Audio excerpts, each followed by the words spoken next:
Olá, meus alunos, sétimo ano. O que nós vimos na última aula? Fala aí. Já vou perguntando, já vou embaçando logo de cara. O que a gente viu? Falamos sobre os peixes. Melhora a tua memória aí que nós falamos sobre os peixes. É preciso que você esteja atento e acompanhe, esteja aí na sua mente engatilhado todos os assuntos que a gente está vendo. Porque na hora da prova você pode ser cobrado de qualquer um desses assuntos e você tem que estar atento, tá? Então falamos sobre os peixes. Hoje a gente vai falar sobre os anfíbios. Os anfíbios são aqueles animais que se caracterizam pelo modo de vida aquático e terrestre, tá? Inclusive anfíbios quer dizer vida dupla, né? Eles têm a capacidade eles dependem da água ali para a questão da reprodução e também da questão corpórea, né? Porque eles são animais de sangue frio. Então eles precisam estar em ambientes fresquinhos, digamos assim. Por quê? Porque senão o corpo deles vai sofrer com alta temperatura. Lembra lá dos peixes ectotérmicos? Lembra disso que eu expliquei? Que o animal ectotérmico, a temperatura do corpo dele vai depender da temperatura que está no ambiente. Se tiver muito quente, o corpo dele esquenta demais. Se tiver muito frio, o corpo dele esfria demais. Então, ele tem que procurar um certo balanço, né? Um equilíbrio em termos de onde ele está, para que o corpo dele acabe não sofrendo tanto com a mudança da temperatura, tá bom? Mas vamos lá, joga na tela, vamos estudar agora sobre os anfíbios. A classe anfíbia, né? Ela tem ali a característica, como eu falei, de ser um animal que vive tanto em terra quanto em água, né? Ele tem a capacidade de passear nos dois ambientes, tá bom? Então, como eu disse, anfíbio significa vida dupla, de uma forma ao pé da letra, digamos assim. E a gente tem aqui um representantezinho dos anfíbios, né? Um dos representantes de anfíbios é um sapinho, né? Uma perereca, é um anuro, é dentro do grupo dos anuros, tá bom? A gente tem aqui uma perereca, parece uma perereca, né? No geral, você vai chamar isso aqui de sapo, tá? Mas existe o sapo, o rã e a perereca, tá bom? Então, algumas características precisam ser observadas quando a gente fala disso. Como, por exemplo, as pererecas, elas têm ventosas, assim, nas suas patinhas, né? Elas têm a capacidade de parar na parede. O sapo não tem essa característica, tá bom? Então, é por isso que eu digo, a gente tem que observar algumas características para saber diferenciar um exemplar do outro. Como eu falei, a palavra anfíbios, ela significa vida dupla, porque esses animais são capazes de viver tanto no ambiente terrestre, na fase adulta, mas dependem da água para a reprodução. Então, quando a gente fala que um animal depende da água, não é porque ele depende da água para beber água, para tomar água, né? Para ingerir água. É a questão da reprodução. Por quê? Porque de água todo ser vivo precisa, pessoal. Tá bom? Então, quando a gente diz que um animal é hidrodependente, ou seja, dependente de água, isso quer dizer que geralmente a reprodução, a fase reprodutiva dele, envolve a questão aquática, um ambiente aquático. E geralmente, na maioria das vezes, essa reprodução vai ser por fecundação externa, que é o caso dos anfíbios aqui, no sentido deles serem o quê? Eles depositam, a fêmea deposita o seu óvulo na água e o sapo vai lá, né? O macho, no caso dos sapos, tá? Ele vai lá e fecunda esses óvulos com seu espermatozoide. Isso acontece fora do corpo da fêmea. Então, geralmente, animais aquáticos, né, têm representantes que fazem isso, tá? Esse tipo de fecundação que é externa. Não todos animais aquáticos, mas sempre vai ter representantes que fazem isso. São representados pelos sapos, rãs e pererecas, né, geralmente terrestres, pelas salamandras, né, terrestres ou de água doce, e as cecílias ou cobras cegas, encontrados em solos úmidos. Então a gente tem aqui um grupo de anfíbios, a gente tem aqui 2 grupos de anfíbios e a gente tem aqui 3 grupos de anfíbios, ou seja, sapo, rãs e pererecas, que são os anuros, tá? Que não tem cauda, as salamandras que são as urodelas, tá?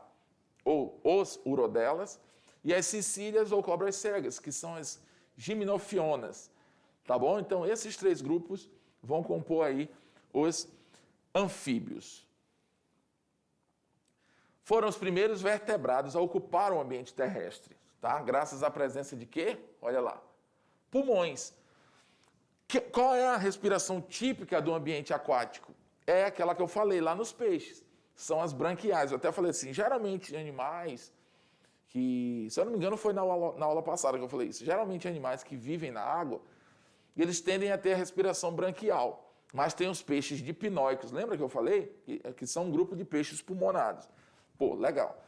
Então o que vai acontecer? No caso dos anfíbios, como eles tiveram essa capacidade de viver um período fora da água da sua vida, né? Então, eles precisaram se adaptar ao ambiente terrestre no que diz respeito à respiração, entre outras características. Então, os pulmões são estruturas especializadas em trocas gasosas com o ambiente atmosférico e não no ambiente aquático. Então, isso já é uma adaptação que permite a tranquilidade dele no ambiente terrestre. Eles foram os primeiros vertebrados a ocupar o ambiente terrestre, ou seja, eles evolutivamente eram de água, mas com a evolução de algumas características, como, por exemplo, o pulmão, foram aparecendo nesses indivíduos, permitindo com que eles conseguissem sobreviver em ambiente terrestre, mas sempre dependendo da água por causa da sua reprodução. A maioria depende da água, sobretudo em relação à reprodução, com a formação de lava aquática, ou seja, desenvolvimento indireto. Quando tem fase larval, então é desenvolvimento indireto. O sapo ele não nasce do jeito que ele nasce numa forma larval, que a gente chama de girino, tá? No caso dos sapos, das rãs e das pererecas.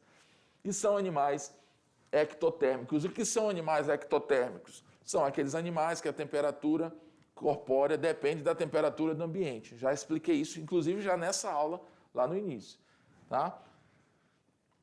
Morfologia e fisiologia, ou seja, formato desses animais, formato do corpo e funcionamento do corpo. Né? Como que é a dinâmica de vida deles. A pele dos anfíbios possui uma camada de queratina muito fina. Né? Ou seja, ele tem uma superfície, digamos, serosa, né? Externamente falando, que ela é muito fina. Então, ela não fornece uma boa proteção contra a desidratação. Ou seja, ele precisa de água dentro do corpo dele para as suas funções metabólicas, assim como todos nós. Essa cutícula, essa camada de queratina muito fina, ela não protege ele direito, digamos assim. Ela não é muito boa para proteção, para ele não perder essa água que está no corpo dele. Então, ele não possui escama, né? Não é uma característica deles possuírem escama, então ele precisa estar em ambientes úmidos para não desidratar. Também é uma das funções que ele precisa ali do ambiente perto da água. Por ser fina e permeável, a pele se mantém úmida pela ação de muitas glândulas e mucosas. Essas características permitem a ocorrência de quê? De trocas gasosas entre o ar e os vasos sanguíneos. Então, olha que interessante. A respiração é cutânea nos anfíbios. O que é cutânea, professor? A respiração pela pele. Mas eles não têm pulmão? O senhor não falou que eles têm pulmão? Tem. Mas existe a fase que eles respiram cutânea e pulmonarmente. Tem a fase que eles respiram só cutaneamente. Entendeu? Então, a respiração cutânea é a respiração pela pele. Como assim, professor? Eles têm uma cutícula, uma camada fina, né? Beleza. Isso é ruim para o organismo, no sentido de ele perder água com facilidade. Mas, porém, isso também fornece uma outra característica, que é a respiração. As trocas gasosas não acontecem unicamente pelo pulmão. Pela pele do anfíbio, ele consegue fazer essas trocas. Simplesmente o ar bate na pele dele, né? E as trocas gasosas ocorrem. O oxigênio entra e o CO2 sai, devido à captação de oxigênio que os vasos sanguíneos deles, que estão ali bem na superfície da pele, né, acabam promovendo essas trocas gasosas, porque essa pele é muito fina, então praticamente os vasos sanguíneos estão em contato com a própria atmosfera, tá bom? Diretamente, e sem aquela necessidade do pulmão, em alguns casos. As glândulas em sua pele são de dois tipos, mucosas, que produzem muco, e serosas, que produzem veneno. Todo anfíbio produz substâncias tóxicas, tá, pessoal? Mas ele não é um animal peçonhento, no sentido dele não ter como inocular esse veneno em uma presa, tá bom? Então, mas se você tiver contato, se você for lá e pegar nele, nas espécies que são venenosas, você pode ter sérios problemas. Inclusive, tem o sapo ponta de flecha, né? É rã ou é sapo ponta de flecha? Agora eu não estou, mas acho que é sapo ponta de flecha. Ele é simplesmente o animal mais venenoso do planeta. Você pegar nele, ele tem um veneno capaz de matar 20 pessoas. Ele é desse tamanho assim, ó, 2 centímetros. Se você tocar nesse sapo, você pode morrer. Né? Agora, vai depender do contato também, do grau de contato. Você não vai pegar o sapo e ficar acariciando o sapo ali, né? Mas, olha, um sapinho inofensivo, inofensivo, para tu ver. Tá? Existem espécies mais e menos tóxicas. E os acidentes com humanos somente acontecerão se essas substâncias entrarem em contato com a mucosa ou sangue. Como eu falei, eles podem ter muito veneno, mas é muito difícil esse veneno entrar em contato com o nosso sangue, né? Ou a gente vai lá e toca nele, que não é tão comum a gente estar pegando em sapo, principalmente as espécies domésticas que aparecem na nossa casa, geralmente são inofensivas. Mas quando você está numa floresta, que você vê uma rã diferente, um sapo, geralmente você não vai ficar ali atrás daquele sapo, você vê e deixa quieto, tá? Porque, na dúvida, é melhor não tocar. A respiração é pulmonar e cutânea, como eu falei, ela respira tanto pela pele, a cutânea, como pulmonar. Na fase larval e adulta de algumas espécies, a respiração é branquial, ou seja, é aquela fase, a fase larval desses animais é quando eles ainda estão no ambiente aquático, entendeu? Então, ambiente aquático, respiração branquial. Sempre associe assim. Geralmente, no ambiente aquático, a respiração é branquial. Por quê? Porque as brânquias são que têm ali estruturas especializadas na captação do oxigênio aquático, tá bom? Os anfíbios são predadores, né? Eles alimentam-se de caracóis, lesmas, minhocas e outros invertebrados, como, por exemplo, insetos, tá? Insetos também são um cardápio muito apreciado aí pelos anfíbios. O tubo digestório apresenta fígado, pâncreas, vesícula biliar e termina na cloaca, tá? Que é como se fosse o ânus. Por que eu falo como se fosse? A cloaca ela é um encontro, né? Tanto do tubo digestivo quanto da excreção, né? Urinário, tá? Então, são duas, é como se fosse um orifício que tem função de eliminar não só fezes, mas também excreções do sistema metabólico desse animal. Então, a gente chama essa estrutura de cloaca, tá? Que no caso lá dos peixes cartilaginosos, eles também possuem a cloaca. Respiração. As larvas respiram por brânquias, né? E pela pele. Por brânquias principalmente na fase larval, porque estão no ambiente aquático.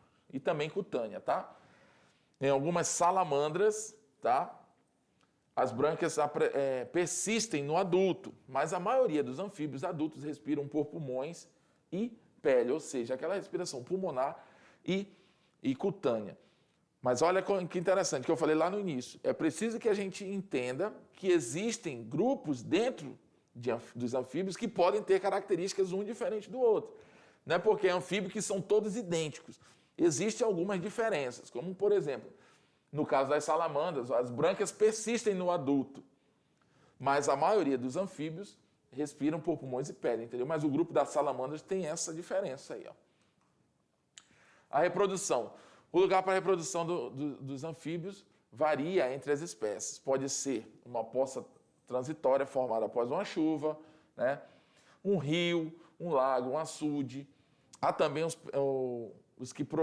os que procriam na terra, desde que seja bem úmida, sempre um ambiente envolvendo água ali de alguma forma, tá, pessoal?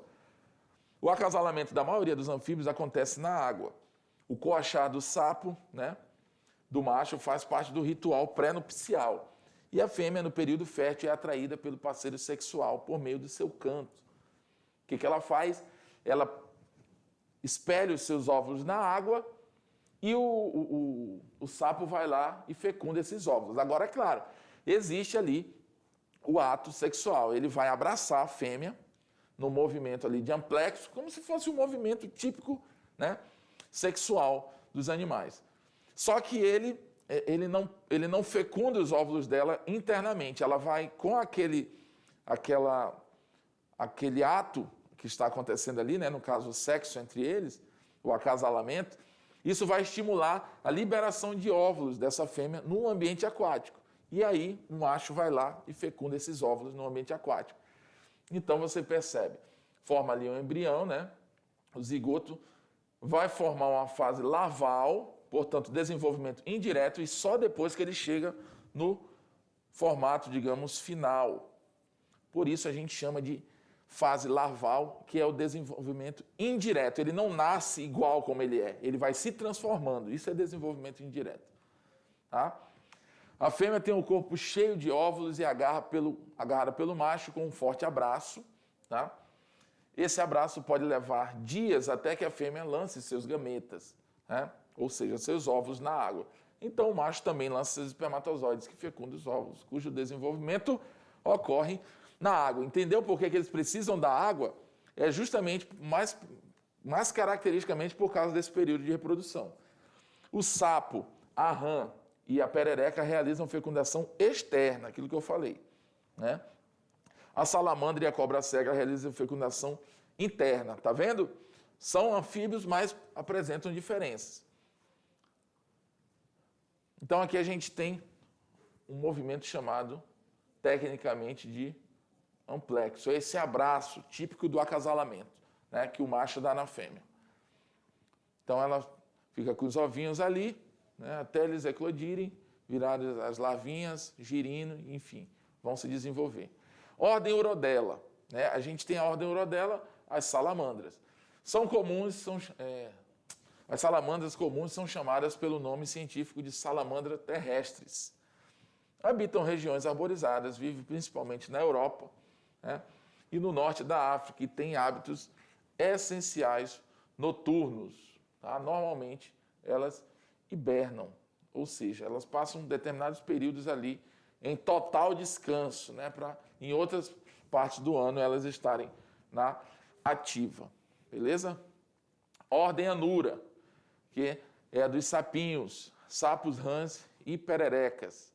Os anuros são um grupo de anfíbios que não possuem cauda e possuem estrutura de esqueleto adaptada para a locomoção aos saltos.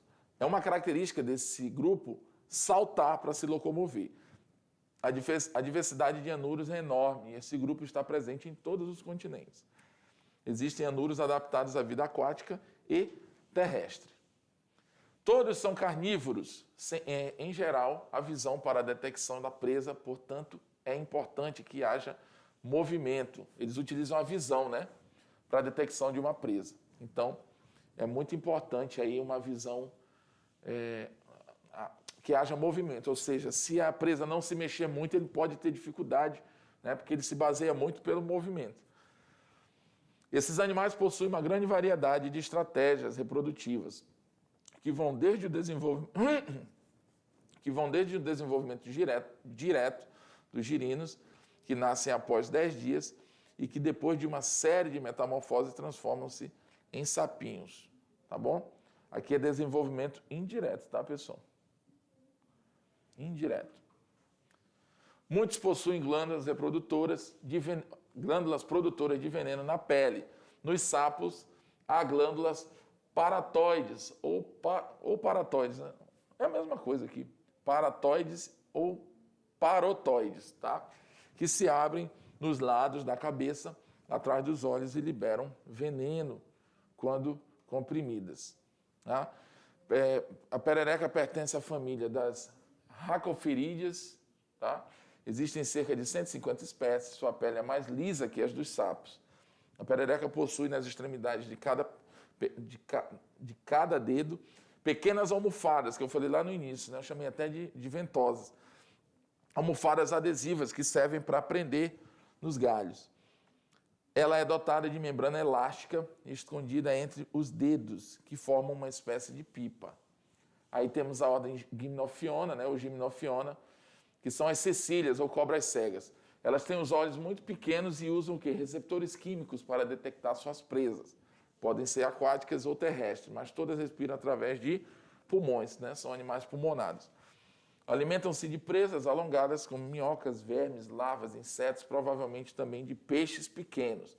Ela vive ali, geralmente, né, na terra úmida. São encontradas em regiões tropicais. Beleza, pessoal? Então, essa foi a aula sobre os anfíbios. Se liga, presta atenção em tudo que a gente está falando, porque na hora da atividade tu vai precisar de tudo isso, tá? Anfíbios fica por aqui. Vamos para a próxima aula.